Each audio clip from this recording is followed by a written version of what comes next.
Let me just move on now to the area of possibilities. We can celebrate when we know there are possibilities in our lives. Okay, everything, all is possible. What's it Jesus said? With me, all things are possible. Okay, but the religious spirit is a spirit of poverty. And I'm not talking about finances, though that does come into it, but I'm not talking about finances here, because the spirit of poverty can go across many things. And one of the things it goes across is meager possibilities. We grow up and our traditions don't give us any hope for wow possibilities. Okay? And it's an inability to think on a bigger scale than your life deserves. Okay? Because of who you feel you are, many times you don't feel that you deserve those great possibilities that you would like. You think that maybe I'm just a worm and not a man, But God has brought us out into a broad place. Psalm 18, verses 9 to, I can't remember, Liam, it ends in verse 19. Yeah, he sent from above. He took me. He drew me out of many waters. He has delivered me from my strong enemy and from them which hated me, for they were too strong for me. They prevented me in the day of my calamity, but the Lord was my stay. He brought me forth also into a large place. He delivered me because he delighted in me. The whole of heaven is open to you. I think a few weeks ago we were talking, I think I brought that word about you bigger on the inside than you are on the outside. But God showed me 3 or 4 times lately the space that is before me to walk into is huge. I can run in there and dance and do what I want to do. I have so much space, so many possibilities given to me because of him. He's already done it, okay? He's already done it, but we just need to see it. There is a large space in front of every single one of you, but just need to see it is the thing. To believe it, to see it and believe it. And we are people of vision if the Spirit of God lives inside of us. We have the Spirit of wisdom and knowledge living inside of us. We just need, again, to believe that. I just wanted to give you 2 illustrations of 2 Old Testament people who, were living in a different time, and yet they had a vision. They had the spirit of knowledge. They could see. And the first one of those you'll find in 2 Kings 4 and 26. And this was a woman who had been barren, and Elijah had prayed, and she had conceived a child. But as the child grew, it happened that one day he went out to his father to the reapers, and he said to his father, my head. And so basically what happens is his a servant carried him back to the house, and he died. And she thought, well, Elijah prayed and the Lord gave me this child. So she went to see Elijah, and Elijah said to her basically, is everything okay? Okay, how we do, we pass people in the supermarket and they say, well, okay, and we go, yeah, but we're lying. I remember the first time when I was not in Ireland for very long, and somebody said that to me, and I stopped to tell them my problems, but they'd gone. So I know now. I know what the way you do it is now. So 4:26, yeah. Please run now to meet her and say to her, is it well with you? Is it well with your husband? Is it well with the child? And she answered, it is well. Was she lying? No, because she had seen something.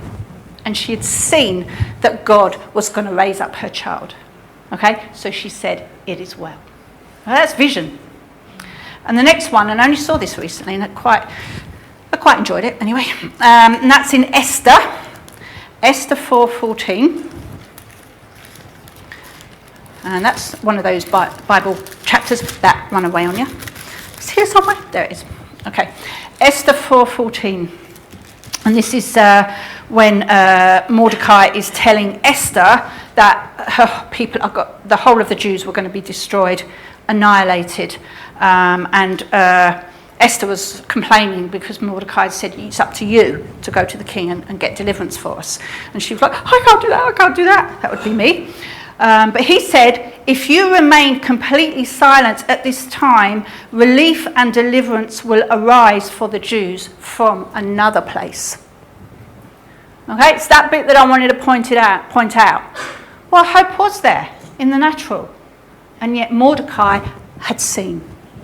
And he said, deliverance will arise from another place if you don't do it. So even if Esther had not done what God wanted her to do, God would still deliver them. Isn't that great vision? And these are people that lived in a different time when God did not live inside of them. And now we have the Spirit of God, the Spirit of wisdom, the Spirit of knowledge, the Spirit of prophecy, all inside of us. Now, how could you ever be anything but positive? And how could you ever not see the possibilities? But you see, religion, again, it robs us of our spirituality. Okay? It tells us you'll only be spiritual once you've learned to walk holy. And then it also says you haven't been Christian long enough. You couldn't be holy. You couldn't be spiritual. And that's a lie. Because God is quickening in this earth. As you get born again, if you've only been born again recently, God is quickening your growth. There's a spirit of quickening on the earth where people took 20 years to grow. You'll only take 5. Even that. I believe that. Okay, so it tells us we're only going to be spiritual as we learn to walk holy. Is it up to us to walk holy? Can you walk holy? I know I can't. I've tried. Okay, I tell you what. God didn't clean up this vessel. Okay? God didn't clean you up or me up so that he could use it better, so that I could use it better. He didn't clean me up so I could be a better person. I tell you what he did. He killed me first, got me out of the way, and then cleaned me up. Cleaned it up, this vessel, and then he raised me from the dead with him. But he had to get me out of the way and kill me because it was me that was the problem. Okay? But he didn't clean it up for me. He cleaned it up for him. That's right. Okay? So it's not you that's walking holy. You can't walk holy. You can't be like Jesus. It's him. Joined, mysteriously joined with us. He uses us, our bodies, our personalities, things about us he uses. But it's him that does it, if you let him. Okay, it's him. You know, Pat, I don't know if is he here, but anyway, Pat was talking about the Holy Spirit living in us.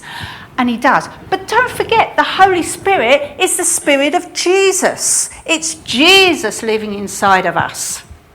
Okay? We don't degrade it, Jesus, by saying, oh, it's the Holy Spirit. The Holy Spirit and Jesus are equal.